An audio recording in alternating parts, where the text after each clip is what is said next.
एक बार हम 2-4 संत किसी के निमंत्रण पर कहीं गए,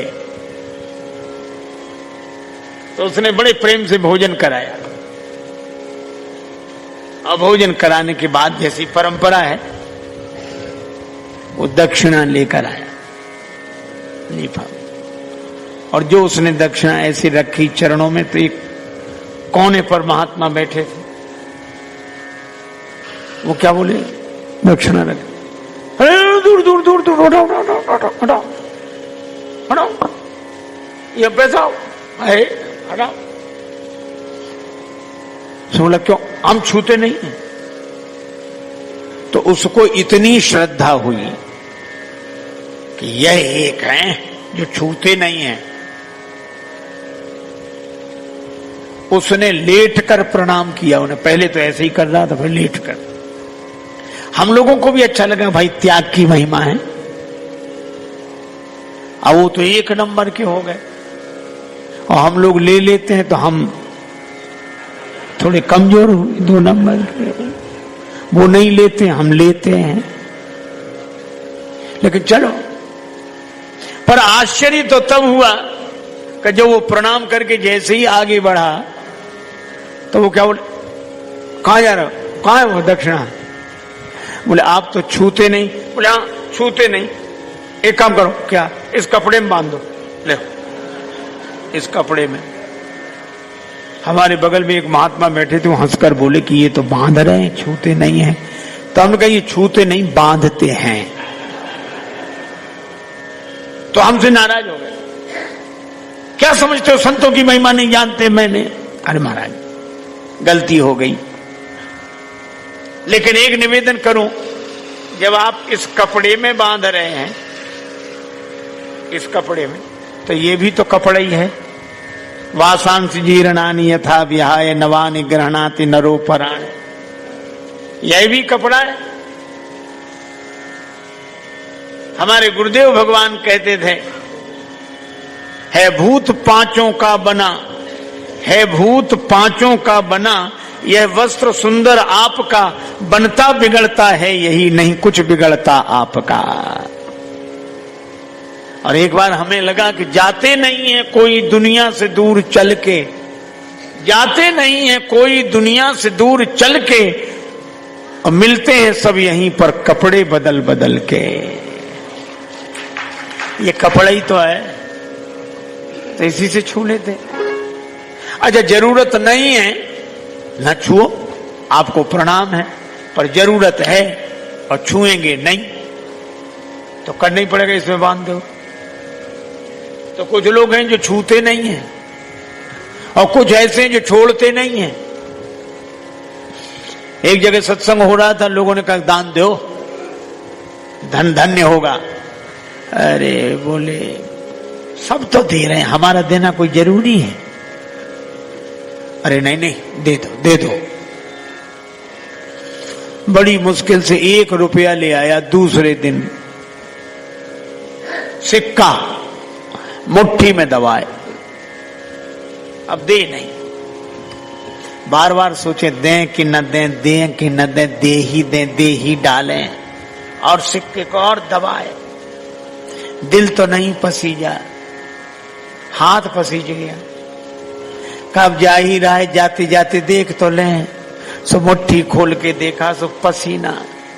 सो रुपए से बोला कि हम किसी को नहीं देंगे, तुम बहुत रोते हो। फिर जेब में डाल लिया।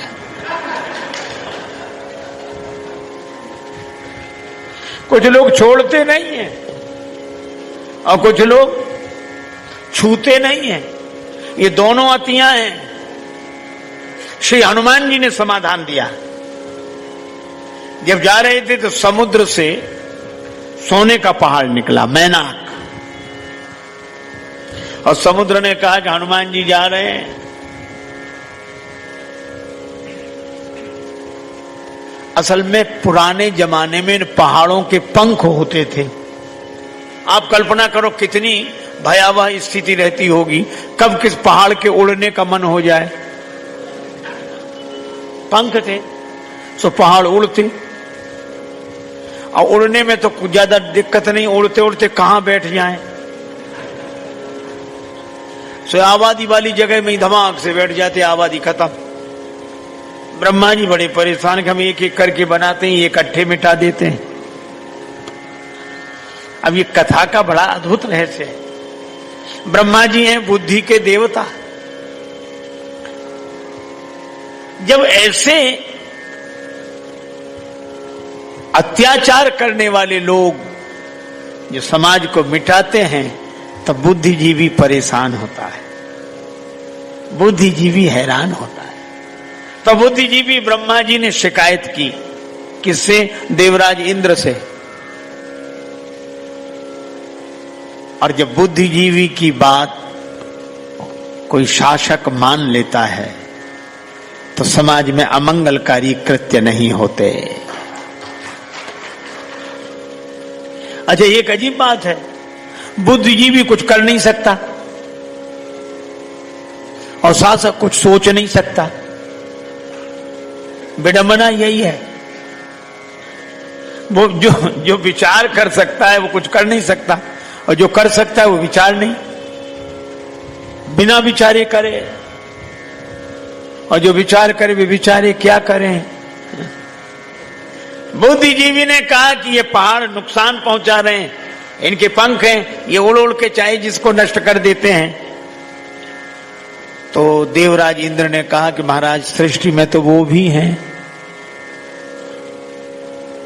तो ब्रह्मा जी ने कहा कि सृष्टि में हैं, हम मानते हैं वो रहे, लेकिन इनके पंख काट दो, जिन पंखों के बल पर ये उड़ते हैं वो पंख काट दो।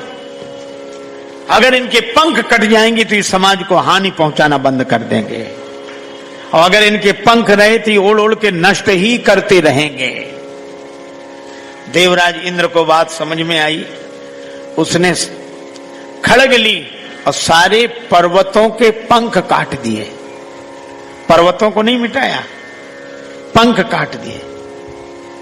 तब से ये पर्वत हो गए अचल, यहां हैं वहीं रहते हैं,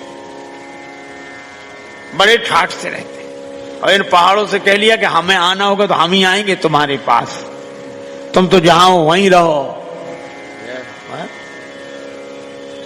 लेकिन एक था सोने का पहाड़, मैनाक। अब ये अद्भुत बात, तो सोने के पहाड़ ने सोचा हमारे भी पंख कटेंगे, और सोने के पंख तो आज तक नहीं कटे हैं, कट ही नहीं सकते।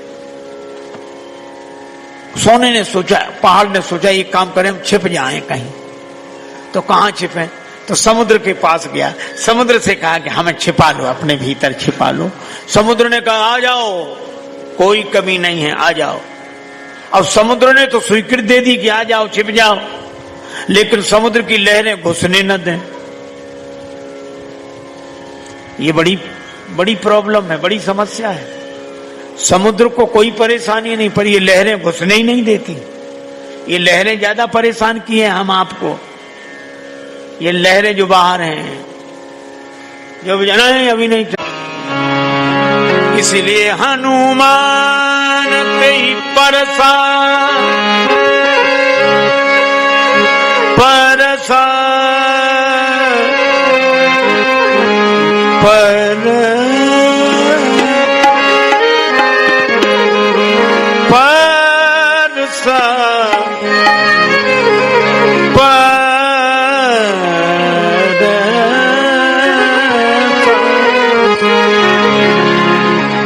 हनुमान ते परसा परसा। हनुमान जी ने छुआ, सोने को छुआ, और मानो हनुमान जी ने संकेत दिया कि सोने को छूना बुरा नहीं है। पर मैनाक ने कहा कि आप यहीं आराम करो। हनुमान जी बोले आराम नहीं करूंगा, राम काज कीने बिना मोहि कहां विश्राम। अर्थात सोने को छूना बुरा नहीं है, पर सोने पे सोना बुरा है। जब हम सोते तो आंख मूंद लेते, कई लोग तो ऐसे धन पे सोए को उन्हें आंख ही मूंद ली, उन्हें कुछ दिखता ही नहीं है, सो रहे हैं। ये बात अलग है कि वे सुख से सो रहे हैं बस। धन साधन है, साध्य नहीं। धन का उपयोग करें, पर राम काज याद रखें। ये जिंदगी क्यों मिली है, जीवन क्यों मिला है? एक महात्मा एक दुकानदार की दुकान में घुस गए। महात्मा को देखो, उसने प्रणाम किया। महात्मा बोले, ये दुकान क्यों चलाते हो? वो घबराया, ऐसा सवाल तो किसी ने नहीं पूछा था। ये दुकान क्यों चलाते हो? सोला महाराज, पैसा कमाने के लिए। अच्छा, दुकान चलाते हो पैसा कमाने के लिए, ठीक है। पैसा क्यों कमाते हो? महाराज, परिवार के लिए। अच्छा, दुकान चलाते हो पैसा कमाने के लिए, पैसा कमाते हो परिवार के लिए, परिवार पालने के लिए। हाँ, परिवार क्यों पालते हो? सो बोला, महाराज, जीने के लिए। महात्मा बोले, बिल्कुल ठीक। दुकान चलाते हो पैसा कमाने के लिए, पैसा कमाते हो परिवार पालने के लिए, परिवार पालते हो जीने के लिए। हम आखिरी सवाल पूछते हैं, जीते क्यों हो? और उसके पास इसका कोई जवाब नहीं था, और हमारे पास भी कोई जवाब नहीं। ये दुकान तो चल रही है, पर ये जीवन किस लिए है?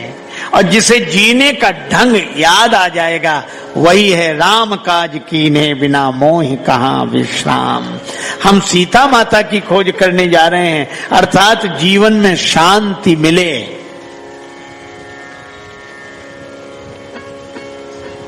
धन में सुख हो सकता है, शांति नहीं।